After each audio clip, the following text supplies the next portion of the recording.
Muchas bendiciones y Dios les bendiga. Yo soy Alberto Tejeda, dándole gracias al Padre Celestial por la oportunidad que me da de llegar a cada uno de ustedes con la maravillosa palabra de nuestro Dios. El día de hoy quiero compartir con cada uno de ustedes eh, algo que dijo un hombre llamado David Bentley Hart, ¿verdad? Y él habla sobre qué creían los padres de la iglesia más de 500 años atrás, qué creían lo cristiano. La fe que ellos tenían era muy diferente a la fe que nosotros tenemos el día de hoy. La mayoría de los cristianos creían en la salvación de todas las cosas, en que Dios habría de salvar a todo aquello que se había perdido, ¿verdad? Entonces, este hombre es un teólogo, es un profesor de teología, y él dice, ¿verdad? Para los primeros cristianos, la historia de la salvación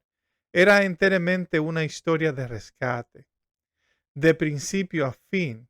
La epopeya de Dios descendiendo a las profundidades del extrañamiento humano para liberar a sus criaturas de la esclavitud de la muerte, penetrando incluso en el corazón del Hades para establecer y liberar los cautivos y recordar a sus hijos pródigos y restaurar una creación rota. El sacrificio de Cristo no fue un rescate pagado al Padre, sino más bien la tarifa de manumisión dada para comprar la liberación de los esclavos, mantenidos en la esclavitud de la cárcel de la muerte.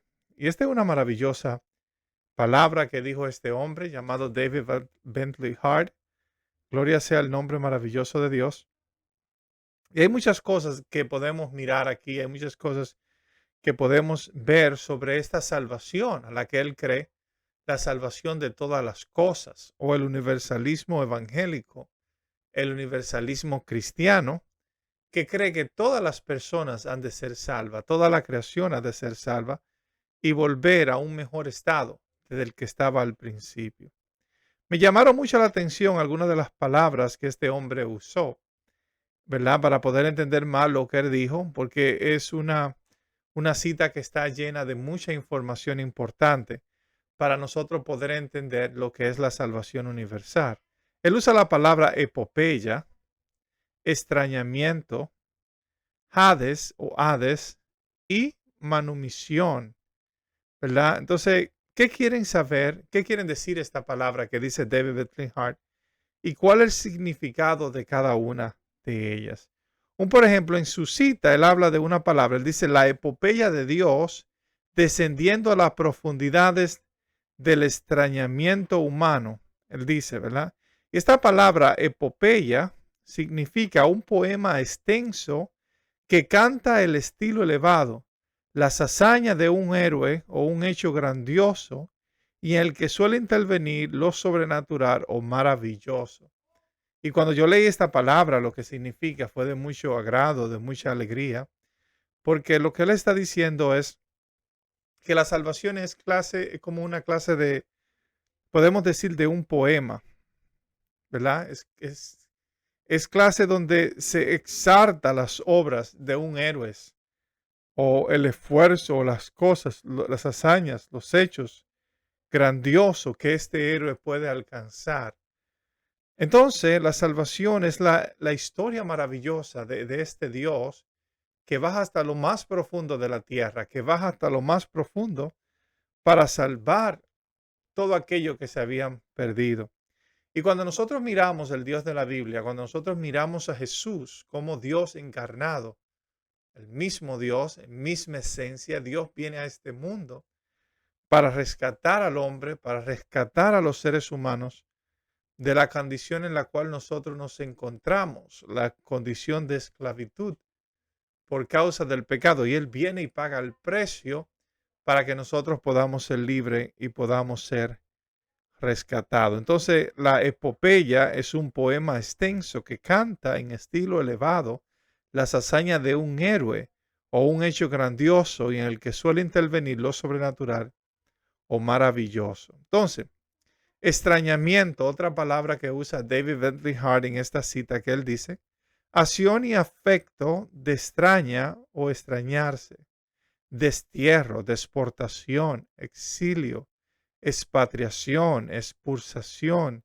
y confinamiento. Y sabemos que todo eso se puede decir del hombre, se puede decir de los seres humanos. Nosotros fuimos exiliados podemos decir, gloria a Dios, de las maravillas y de la gloria de Dios por causa del pecado y por causa de la maldad. Pero Dios baja a nuestros exilios. Dios baja donde nosotros fuimos desterrados para salvarnos y para tener misericordia de nosotros. Entonces este Dios desciende a la profundidad del extrañamiento humano. O Él baja donde nosotros fuimos desterrados, donde nosotros fuimos exiliados para liberar a sus criaturas que se encontraban en esclava por causa del pecado. Vamos a continuar con algunos de las palabras, ¿verdad?, que podemos encontrar en esta cita de David Bentley Hart, aquel profesor de teología, ¿verdad? Él habla de la palabra Hades. En la teología cristiana, Hades se refiere al lugar o estado de los espíritus de los difuntos.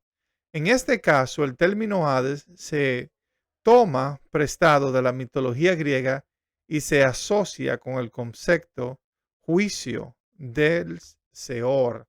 Y esta palabra Hades, ¿verdad? Nosotros en español le decimos infiernos el día de hoy. Claro que nosotros le damos un diferente significados a lo que le daban la iglesia, a lo que le daban los cristianos. Para los cristianos, la palabra Hades, ¿verdad? En su griego era el lugar donde estaban los muertos, donde estaban las almas de los difuntos. Y el Seor era para los hebreos, la palabra hebrea que se usaba. Era un lugar de reuniones, pero dice la palabra de Dios que allá fue Jesús a predicar el evangelio para pagar el precio por aquellos que estaban esclavizados o que estaban presos en esta cárcel de muerte y poder libertar a aquellos que eran esclavos, ¿verdad? Por causa de la muerte, por causa del pecado y por tantas cosas. Entonces, si vemos otra palabra, la palabra manumisión, desde el punto de vista jurídico, la manumisión fue el acto solemne en la que el amo renuncia al derecho de acción, señorío y propiedad para traspasárselo al favor del esclavo. Hay una palabra que declara que el amo, el dueño, puede quitarse todo su derecho, toda su justicia, todo lo que pertenece a él para darlo a su esclavo. Y eso fue lo que Dios hizo por cada uno de nosotros, nuestro Creador, nuestro Padre, nuestro Señor. Se, aleluya, entregó su santidad, su perfección, su purificación a cada uno de nosotros para que nosotros el día de hoy podamos ser limpios, podamos ser santos, podamos ser perdonados de nuestros pecados. Y cuando digo nosotros podamos ser, los creyentes en Cristo, primeramente, aquellos que creemos en Cristo Jesús, pero también los demás, aun aquellas personas que todavía no creen en el Señor Jesucristo, son partícipes de este sacrificio, son partícipes de este favor de Dios para cada una de nuestra vida. Aleluya. Entonces, alejar de las manos del amo o bien soltar de las manos. Entonces, Dios le traspasa, el dueño de la casa le traspasa el favor a su esclavo. Dios siempre ha amado a toda la humanidad y por tal razón ha escrito una maravillosa composición. Cuando vemos la historia de la creación, es una maravillosa composición y todavía Dios no ha terminado la creación. Dice la Biblia que el que empezó en nosotros la buena obra ha de terminarla hasta el día de Cristo.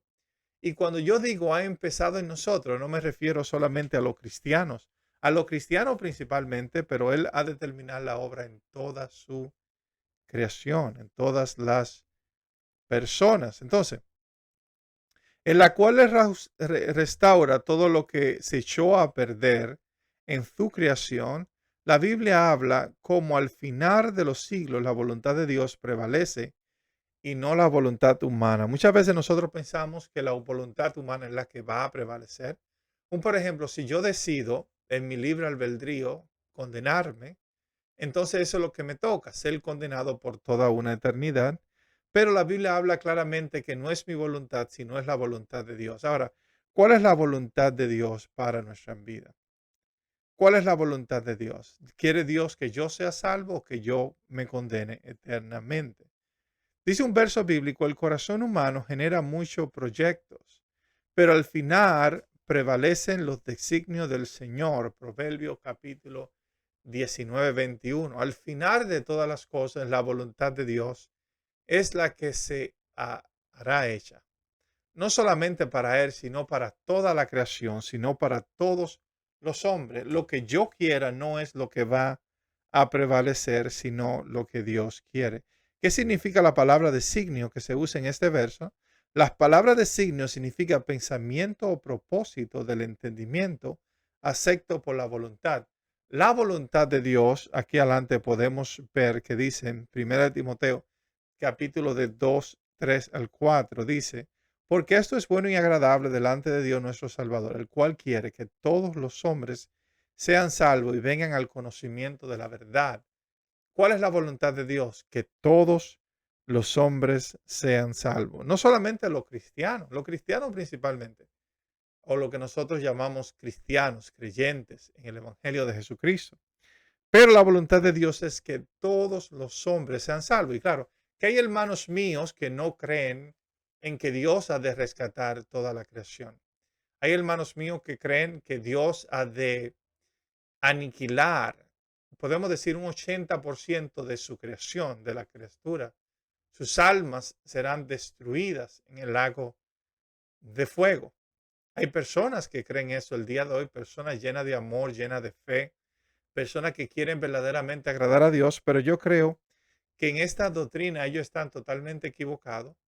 Yo creo que la voluntad de Dios es que todos seamos salvos y por tal razón Él ha de hacer su voluntad, no la voluntad de nosotros. Y Él mismo dijo que el que empezó en nosotros la buena obra ha de terminarla hasta el día de Cristo. Y como David Bentley Hart, yo también creo que la iglesia primitiva creía en la restauración de todas las cosas, en que Dios habría de rescatar, no de destruir todas aquellas cosas, ¿verdad? Todas aquellas personas que Él había creado. Cuando miramos nosotros los calvinistas, la doctrina calvinista, que son personas cristianas también que buscan agradar a Dios, dice, ¿por qué los calvinistas no creen que todos serán salvos? Los calvinistas no creen que todos serán salvos porque la doctrina calvinista sostiene que Dios ha predestinado a algunos individuos para la salvación antes de la creación del mundo. Según los calvinistas, el día de hoy, que son millones y millones de buenos cristianos que aman al Señor en todo el mundo, ellos sostienen que Dios ha predestinado a un grupo de personas para que sean salvos. Y no hay nada de malo con eso. Yo creo en esa parte, en esa doctrina de los calvinistas. En la parte en la que yo no estoy de acuerdo con ello es, esta predestinación se basa en la voluntad soberana de Dios y no en los méritos de las decisiones de las personas. En esta parte yo también estoy de acuerdo. Yo creo que Dios en su soberanía, Él es el que escoge quiénes han de ser salvos, ¿verdad? La parte que yo estoy sumamente de acuerdo en esto con los calvinistas, estoy en desacuerdo con ello en que el calvinismo, Dios llama a algunas personas a la fe en el momento adecuado, mientras que a las demás, a la mayoría de las personas, podemos decir, a las demás las reprobación. Los calvinistas creen, cuando digo calvinistas, son muchos bautistas, muchos pentecostales que son calvinistas, muchas clases de cristianos que son calvinistas. Gloria a Dios, ellos creen en la predestinación, que Dios predestina a una parte para que sean salvos, pero que la gran mayoría Dios la predestina para que vayan a un lugar de tormento eterno, ¿verdad? Y en esta parte yo creo que ellos están equivocados y estoy sumamente en desacuerdo. Y creo que esta es una falsa doctrina que muestra a Dios como si fuera un monstruo, muestra a Dios como una persona que hace acepción de persona. Entonces, los calvinistas creen que la salvación viene a través de Jesús, pero que solo la gracia divina puede rescatar al hombre. Aquí yo también estoy de acuerdo. Lo que, como le dije, estoy de acuerdo, no estoy de acuerdo es que ellos dicen que Dios escoge a alguna persona para que se pierdan o para que se vaya al infierno. No tienen que ver nada con la persona, solo con la soberanía de Dios. Entonces, hay otro grupo contrario a los calvinos, que son los alminianos, la persona alminiana. ¿Por qué los alminianos no creen en la salvación de todos? Así como los calvinistas, los alminianos tampoco creen en la salvación de todos. Los alminianos no creen que todos serán salvos porque consideran que es posible caer de la gracia de Dios. ¿Da? Esto significa que aunque la expiación de Cristo es para todo, no todos lo aceptan y por lo tanto no reciben sus beneficios. En contrario, con los calvinistas, los alminianos creen que todas las personas pueden ser salvas y que Dios llama a todos los hombres para que sean salvos, pero los alminianos ponen la responsabilidad en el hombre. Si verdaderamente tú quieres ser salvo, tienes que mantenerte pegado a Dios, tienes que agarrarte a Dios, dándole de esta forma el libre albedrío o dándole al hombre, alabanza sea el nombre de Dios, la responsabilidad de mantener su salvación, de mantenerse en Cristo. Y yo estoy de acuerdo que si Dios quiere que todos los hombres sean salvos y que Él llama a todos los hombres, en la parte que yo no estoy de acuerdo con los arminianos es que yo no creo que Dios le haya dado un libre albedrío al hombre hasta el punto de perderse eternamente. Yo sí creo que Dios nos da libre albedrío en algunas cosas, pero en el asunto de la salvación y de la vida eterna, yo no creo que Dios ha puesto esa responsabilidad en nosotros, pero Dios en su soberanía nos salvará a todos. Dios nos va a rescatar a todos. Los pudiéramos entender nosotros o no. Pero llegará un día donde lo podremos entender. La palabra de Dios dice que un día toda lengua confesará que Jesús es el Señor, pero lo harán gozoso y alegremente. No solamente eso, la Biblia dice que en Adán todos nosotros morimos, pero en Cristo todos nosotros somos salvos, somos vivificados, somos resucitados, somos perdonados de nuestros pecados.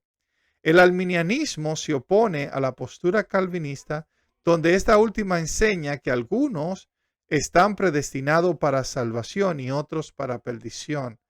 Alminio consideraba que la expiación de Cristo es para todos y no solo para algunos elegidos, aunque no todos lo aceptan y por lo tanto no reciben sus beneficios. Aquí podemos ver que Alminio siempre, ¿verdad? Pone, igual que Pelegio, ¿verdad? Pone la responsabilidad en el hombre para que acepte la salvación. Gloria sea el nombre de Dios. Entonces, estoy de acuerdo con mis hermanos calvinistas que creen que Dios salva soberanamente a los que Él quiere salvar. No estoy de acuerdo en la otra parte donde ellos dicen que Dios escoge a algunos para condenación. Estoy de acuerdo en los arminianos de que Dios quiere salvar a todo el mundo y que el sacrificio de Cristo es para todos los hombres. Lo que no estoy de acuerdo es que algunos caerán para siempre de la gracia de Dios. Alabanza sea el nombre de Dios. No creo que Dios puso esta responsabilidad en nosotros de ser salvos, pero la puso en Cristo. Y Cristo, de lo que se le entregó, no va a perder ni uno. Entonces, Cristo no solamente descendió al mundo para salvarnos a nosotros también, Él bajó a lo más profundo del Hades para predicar el Evangelio a aquellas personas que estaban esclavizadas por la muerte. Porque también Cristo murió por los pecados una sola vez, el justo por los injustos, para llevarnos a Dios, muerto en la carne, pero vivificado en el Espíritu. En el Espíritu también fue y predicó a los espíritus encarcelados, quienes en otro tiempo fueron desobedientes cuando la paciencia de Dios esperaba en los días de Noé, durante la construcción del arca, en la cual unos pocos, es decir, 8 personas fueron salvas por medio del agua. Entonces aquí podemos ver, gloria a Dios, que Cristo fue, le predicó a estas almas, Cristo fue, pagó el precio de su rescate. Cristo pagó para que estas personas pudieran subir y pudieran resucitar con Cristo Jesús y salir de ese lugar de la muerte. Y gracias a ese sacrificio de Cristo, nosotros, los seres humanos, todos encontraremos salvación en Cristo Jesús. Esto no debería ser una licencia para nosotros vivir una vida en pecado. El pecado produce sufrimiento, produce muerte en nuestras vidas. No es una muerte eterna, no es un sufrimiento eterno, pero sí produce mucho sufrimiento y mucho dolor en nuestras vidas. Por eso Dios nos llama a un arrepentimiento, un metanoia, un cambio de mente, donde nosotros recibimos a Dios como nuestro Padre que nos ama y que quiere salvarnos. Dios no perdonará de nuestros pecados de la forma como Dios perdona a todos sus hijos. Hay una maravillosa parábola en Lucas 15, 11, 32, 15 del 11 al 32, que habla acerca del hijo pródigo y su hermano, cómo su padre perdonó al primer hijo que malgastó toda su herencia, ¿verdad? En borracheras, en prostitución, en tantas cosas. Pero cuando su hijo vuelve a casa, su padre le perdona. Está el hijo en la casa también que se quedó trabajando y que estaba muy molesto con su padre al verlo perdonar a su hermano menor, ¿verdad? Cristo también, o el Padre también perdonó a este joven que estaba molesto con su padre. No importa cuál sea el pecado en nuestra vida, Dios ha prometido salvarnos y librarnos de ellos, ¿verdad? Él limpiará primero a los que son de Él, a los que hemos confiado en Él, y será maravilloso, pero también Él ha de limpiar y santificar a toda la humanidad. Eso es lo que creían personas como este hombre, David Bentley Hart, ¿verdad? Que tiene un libro sobre la salvación de todas las personas que se llama Sus puertas. Todos ellos serán salvos, ¿verdad? Todos ellos serán salvos.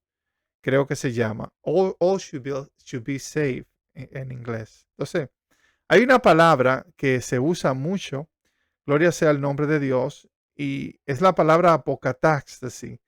En esta cita, David Bentley Hart no la menciona directamente, pero él sí habla de la restauración de todas las cosas. Y esta palabra griega, la apocatástasis, es una transliteración del griego apocatáxtesis, traducible como restitución. Dios ha de restituir, o reconstitución. Dios ha de reconstituir, o reintegración.